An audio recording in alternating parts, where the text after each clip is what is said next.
What are the 5 reasons that you won't give up when life catches you on the blind side? When the messenger of misery visits you, what are you going to do? What will keep you in the game when life knocks you to the canvas? Life's going to punch you right in the face. Life's going to fire you over and over again. You're going to be told you're not good enough. Your faith is going to be tested. Your family's going to look you in the eye and say, how do we get health insurance the next month? I don't know. But I know we're going to make it. You know who's going to bail you out? You know who's going to come and rescue you? You know who's going to come and save the day? No one.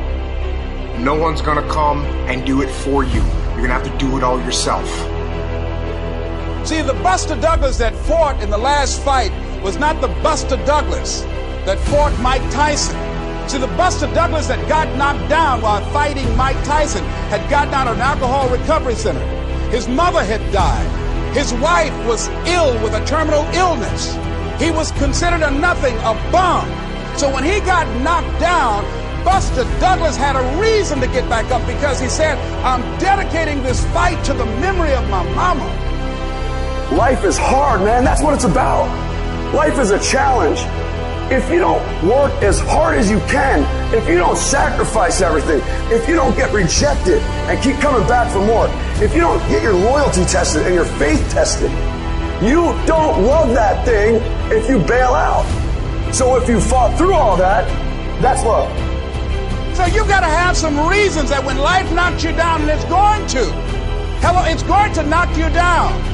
When people disappoint you, and that's going to happen. When they betray you, and that's going to happen. When they lie to you, and that's going to happen. When they say, oh, you can count on me, and they won't show up, and that's going to happen. When you want to throw in the towel and give up yourself, and that's going to happen. When life collapses on you and catch you on the blind side, what reason can you remember that you can call on, that you can reach on, that can make you get back up?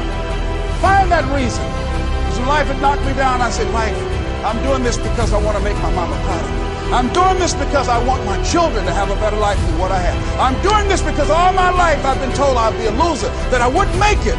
I'm doing this to make them a lie. I believe, like Frank Sinatra, he said the best revenge in life is massive success. I'm doing this so I can become massively successful.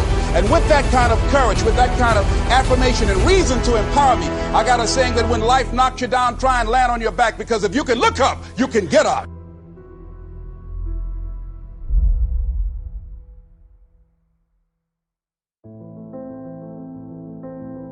You don't have to be grim, but you do have to be serious.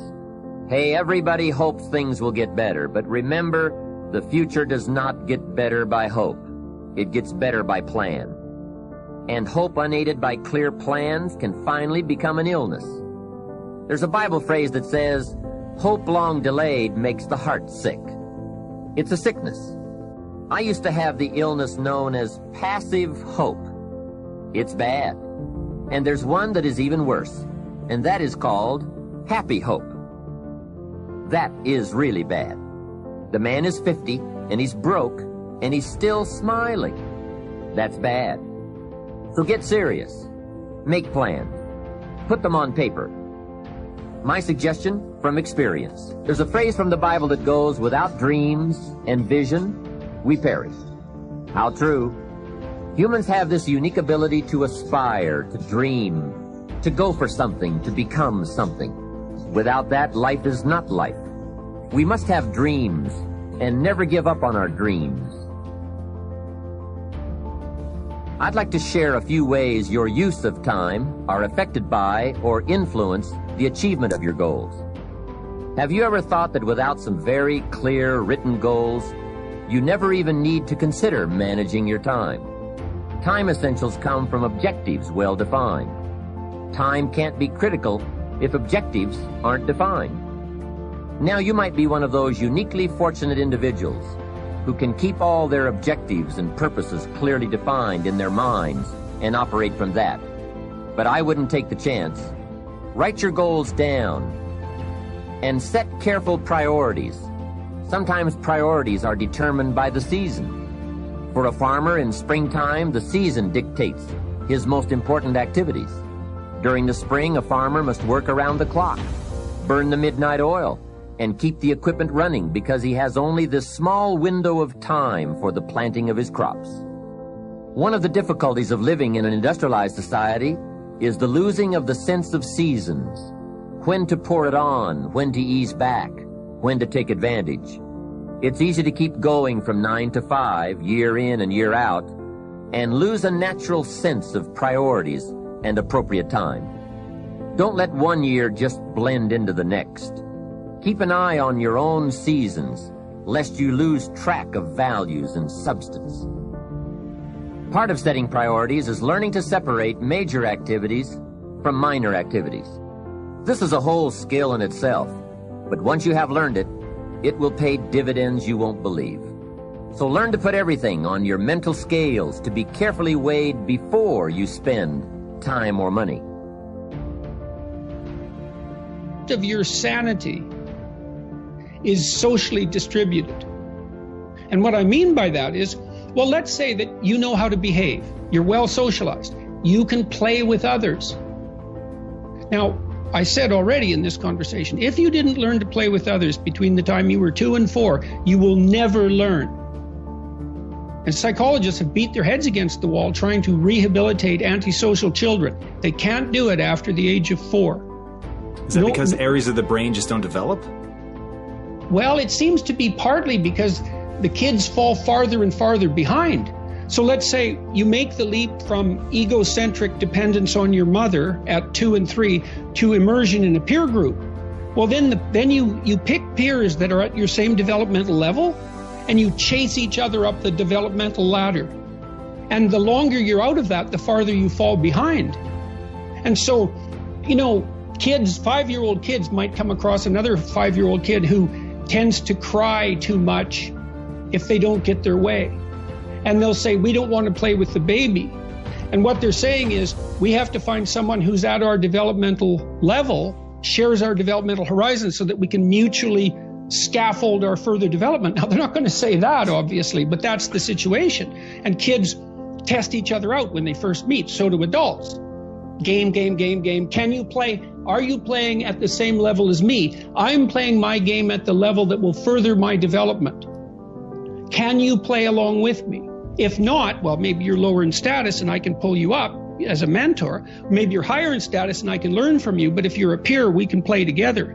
Anyways, if you're acceptable to your peers and you behave well, they'll accept you. And then they tell you all the time if you're acting appropriately. If your jokes are funny, if you're dominating the conversation, if you're bringing something of value to the table. And all you have to do is pay attention to the social cues, and you'll keep yourself regulated. And at the end of the day, you're going to get what you focus on. They're both true. This is both the most amazing time that's ever happened, ever in recorded history. And yet real things that are terrifying are also happening. But where you put your energy, where you put your attention, where you put your focus, is going to determine what you see. And that is the most fascinating and the most important thing you have to understand about the way that your mind works. You get what you focus on. If you focus on the things that are bad, they will become real. They will become exaggerated. They will begin to monopolize your thoughts. You'll see them everywhere. It's called the reticular activating system. Your mind is literally designed to pay attention to the things that you notice. Once you notice a certain car, you see it everywhere. Once you notice a certain dog, you see it everywhere. Once you hear a certain name for the first time, suddenly you realize that that name has been all around you this entire time. But now that you're focusing on it, now that you're looking for it, it is everywhere. So whatever you look for, it's going to be everywhere. If you look for the negative, it'll be there. But if you look for the positive, it will overwhelm you. When you manage something, you do so to keep it going. Well, you don't need to keep time going. You don't even need to watch it. You can be completely unaware of it. You can go to sleep. Doesn't matter. Time just continually moves. Doesn't need you. It doesn't need me. It just keeps moving. We don't need to do time management because there's nothing to manage. It's automatic. It continually moves. What we need to do is priority management. With the time that is continually slipping away from us, we need to manage our priorities to maximize the time we have. So don't manage your time, maximize your time. How?